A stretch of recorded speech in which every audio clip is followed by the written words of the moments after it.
Hello, beautiful people. It's your girl Gine, and it's Gine's Signatures. So it's been some days, yeah. So welcome you all to my channel. So today I'll be making this beautiful kimono top with a palazzo trouser. So I'll not be showing the palazzo part. I'll be showing the main concentration will be on the top. And for this top, I already have something similar to this in form of a boo, a gown, but this is going to be a top. Like you saw on the thumbnail, this was what my client wanted in. So she wanted to make use of an African print instead of that other material that the person used. As you can see on the thumbnail, the person used a softer kind of fabric like crepe and all these lightweight fabrics. My client just wanted a recreation of this in an African print form. So that's why she went for this. And she actually loved it because it came out nice. She wanted it simple, unique, and classic. So if this is what you're interested in, sit back, relax, and let's go over to the cotton table. So you can see what we have here. This was something like this she wanted, but she wanted it in an African print. This was in like a batik or an adire fabric that they used, but the softer one, not the strong one. So I would advise if you want to make use of yours, you can make use of a lightweight fabric like crepe and the likes, or exactly what the model was wearing there. So I'll be folding my fabric into four. I'll be folding in two different ways just to show you.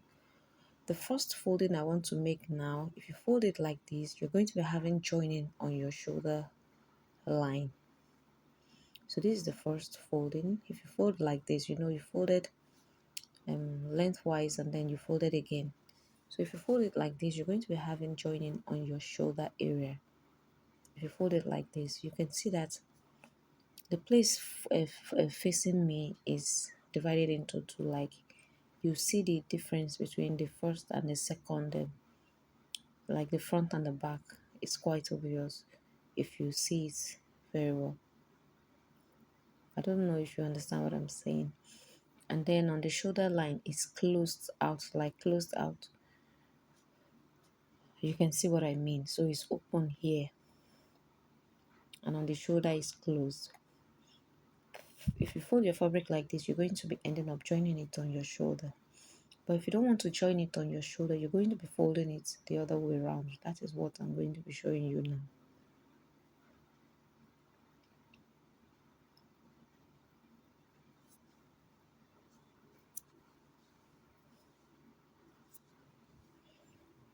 So you're going to be folding it again, and then this is what you have. I don't know, my camera did not capture when I was folding it, but when you fold like this, then you fold, just get exactly what I have here. So instead of these two places to be by my side, it should be at the shoulder part, like you can see now.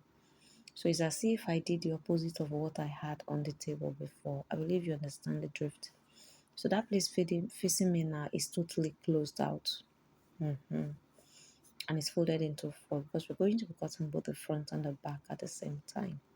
So now the next thing to do now is to get the length of the top. The top is not going to be too long.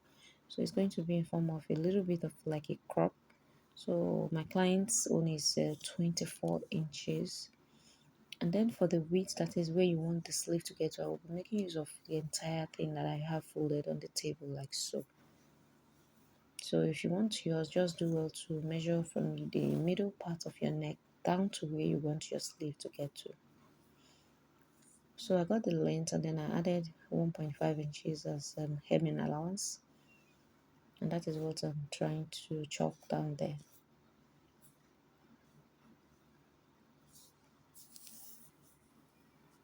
And then I'll go ahead to roll this out on a straight line to cut out the excess.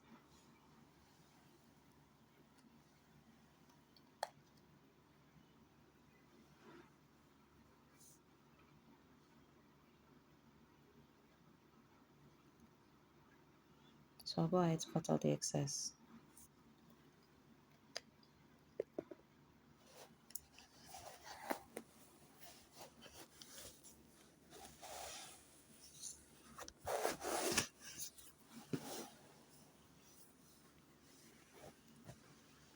So the next thing for me to do now is to determine the neck width.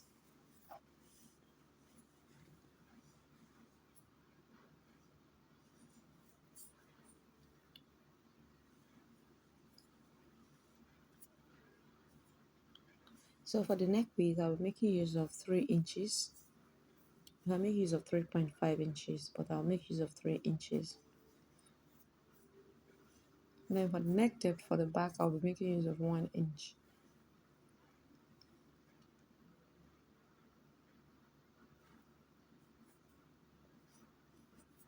Now I'll carve that out.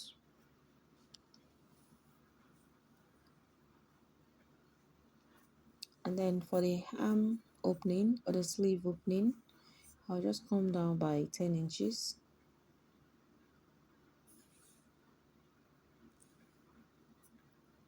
So I'll be leaving the entire fold like this, just trying to ascertain if it was synonymous with what we have on the shoulder area before I'll cut off the excess.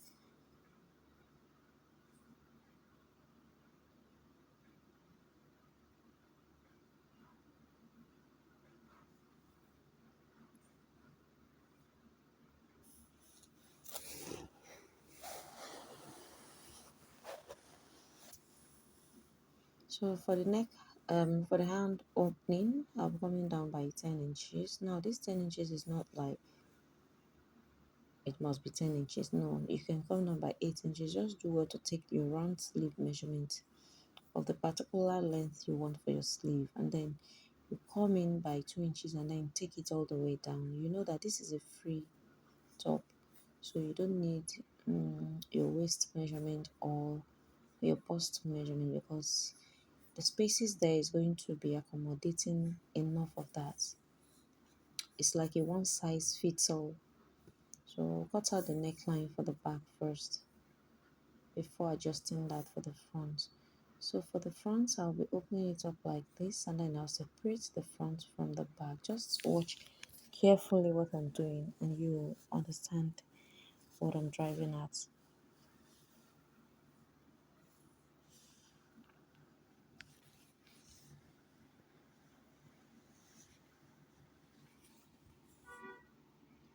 Just take your time and then arrange it properly.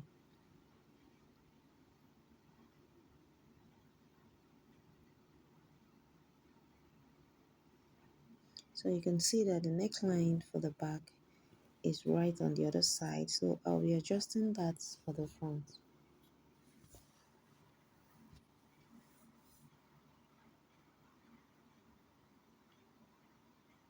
So just make sure you align it very well.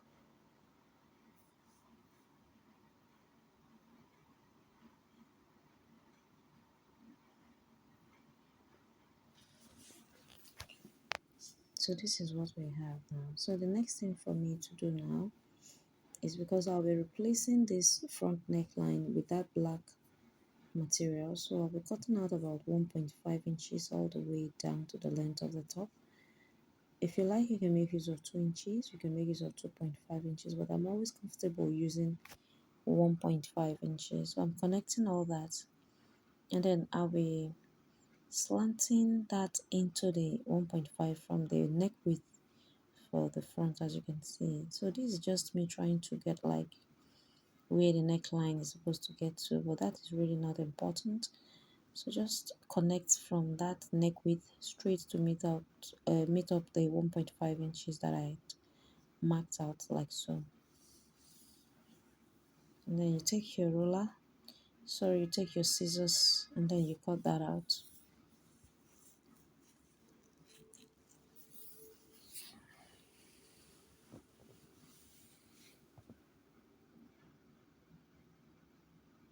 So this is what we have. So you should be having the same thing.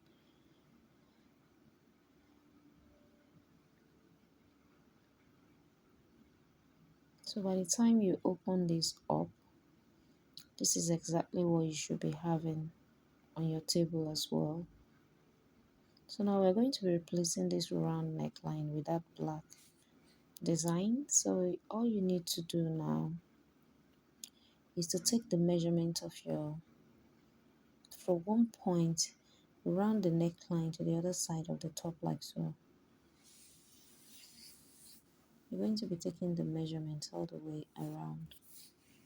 So having taken all the measurements all the way around, just use your measuring tape Just be careful. Always cut out excess. It's better for you to have excess than for it not to be enough for it. So I've gone ahead to cut out my own. I had about 60, but I cut out about 65 inches.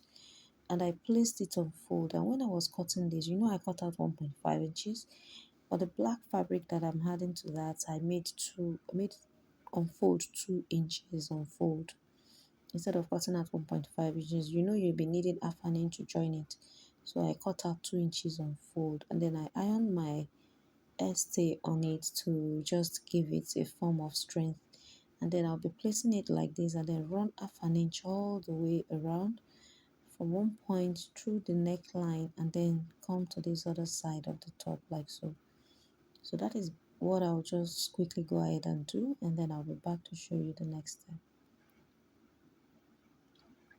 So having done that, this is what we have. I've gone ahead to sew it and then you can see how it came out to be. I'll be using my weaving machine to weave those edges to make it neat later. And then I've gone ahead to sew my allowance for the round sleeve opening, just folding by 1 inch or half an inch and half an inch, and then you should be good to go. So now, in order to create that beauty that I'll have in the front, I'll be overlapping this thing like so. Just make sure you overlap it. But before overlapping this, make sure you know the depth of the neckline that your client wants. Like my client, she wants us to be quite open, like open a cleavage area. So that's why I came down very well. But depending on what you or your client wants, you can just take necessary measurements before doing this. So I already know where my client wants hers to be, so that is why.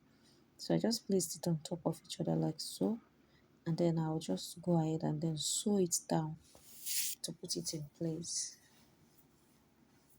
And then I'll flip over and then go ahead and then join my side seams by 1 inches, 1 inch, I beg your pardon, respectively on both sides, and then I'll fold the hem of the top, and voila, our top is super ready. So you just arrange it like so. Make sure the side seams are properly aligned, and then you go ahead and run 1 inch on that side down. So after doing that, like I said, you fold the hem of your top, and then our top is very ready. So this is the end result of the top, as you can see. So if you enjoyed watching this tutorial, please don't forget to subscribe, don't forget to like, don't forget to share, and don't forget to give this video a very big thumbs up. And I already have my community channel out there. If you want to discuss anything with me, you can go ahead and leave anything there, questions, and I'll be right there to give you to the best of my ability. So thank you all and God bless you all. Like I always say, this is Genius Signatures and I'm signing out. See you all on my next tutorial. Bye.